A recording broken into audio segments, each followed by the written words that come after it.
Students, welcome to my channel easy learning accounts. आज के इस वीडियो में चैप्टर 3 को ही कंटिन्यू करेंगे और पढ़ेंगे हमारा अकाउंटिंग स्टैंडर्ड जो टर्म है ये क्या होता है, इसके ऑब्जेक्टिव्स क्या है और इसकी लिमिटेशंस को भी देखेंगे। मैंने बोर्ड पे अकाउंटिंग स्टैंडर्ड की डेफिनेशन, जिसको मैंने अपनी लास्ट वीडियो नंबर 7 में भी थोड़ा सा बताया था, उसको समझाऊंगी। लास्ट वीडियो में मैंने आपको बताया था बेटा कि हमारी जो अकाउंटिंग स्टैंडर्ड होता है वो हमारे वो सेट ऑफ गाइडलाइंस को कहते हैं जिनके अंडर में जिनको फॉलो करते हैं while preparing the accounting rules या अकाउंटिंग फॉर्मेट्स या accounting workings when we are doing this set of guidelines which we use is known as accounting standard. Read कर लेते हैं। The set of guidelines which are followed for the preparation of the financial statement is known as accounting standard। ठीक है, अब accounting standard है तो बेटा इसके objectives क्या होंगे, किस रीजन की वजह से accounting standard useful है, तो reasons है it enhances the reliability of financial statement क्योंकि उसमें proper rules and regulations and guidelines होती है, तो रिलायबिलिटी एग्जिस्ट होती है इससे, और हमारे फाइनेंशियल स्टेटमेंट में कहीं ना कहीं रिलायबिलिटी और बढ़ जाती है, हम ज्यादा ही रिलायबल हो जाते हैं।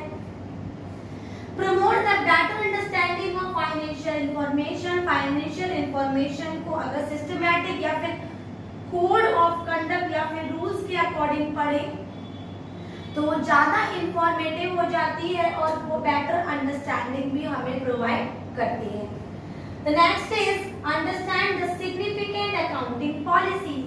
By using the accounting standard, it is also that we can easily understand the accounting policies.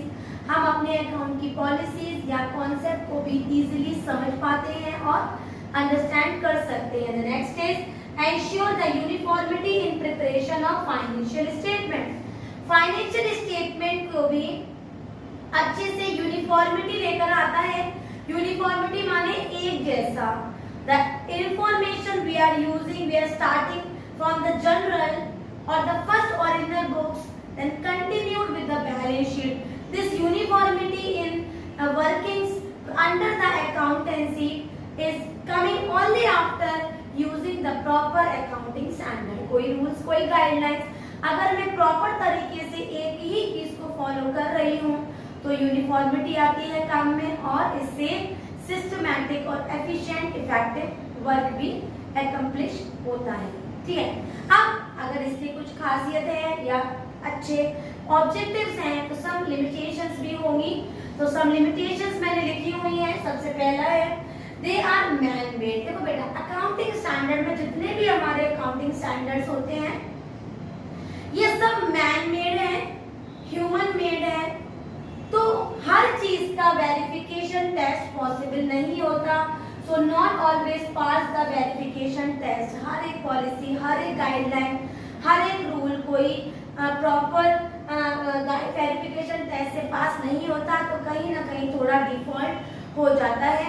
The next is do not properly work in the dynamic business environment। हमारा जो business environment होता है dynamic होता है, ever changing होता है, उसमें चीजें बदलती रहती हैं according to the taste, demand, preference, supply, many things are there which changes the market environment of a business environment। तो कहीं ना कहीं अकाउंटिंग स्टैंडर्ड यहाँ पर डिसएडवांटेज हो जाती है कि हम हर उस डायनेमिक एनवायरनमेंट में इसको कोप अप नहीं कर पाते हैं। आगे देखते हैं हमारा अकाउंटिंग स्टैंडर्ड के आगे IFRS are the set of accounting standard developed by the International Accounting Standard Board which are based on sound clearly stated principles। देखिए, अभी हमने अकाउंटिंग स्टैंडर्ड के बारे में पढ़ा था। मैंने आपको अकाउंटिंग स्टैंडर्ड के बारे में बताया कि बेटा वो हमारी जनरल गाइडलाइंस होती हैं जिनको हम यूज करते हैं in order to make the financial position या फिर true financial position of the business. इस तरीके से बेटा अगर हम बहुत सारे account principles are ensured under the International Financial Reporting Standard. The full form is International Financing Report Standard, right? So it is a set of accounting standard developed by the international level पे, national level पे नहीं, accounting standard board which are based on sound clearly stated principles. तो पहले बता देते हैं AS1, AS2, AS3, AS4, all the stated principles. That set of principles is known as International Financing Report Standard, जो हमें ये रिपोर्ट देती है कि किस पॉइंट के अंदर, किस स्टैंडर्ड के अंदर हमें क्या चीज आइडेंटिफाइड है और किस गाइडलाइन का यूज करना है. Second point is assumption of IFRS is same as we have read in the main principles या फिर main assumptions concepts of accounting, that is going concern, and the second one is accrual concept, both the cash as well as credit transactions, right?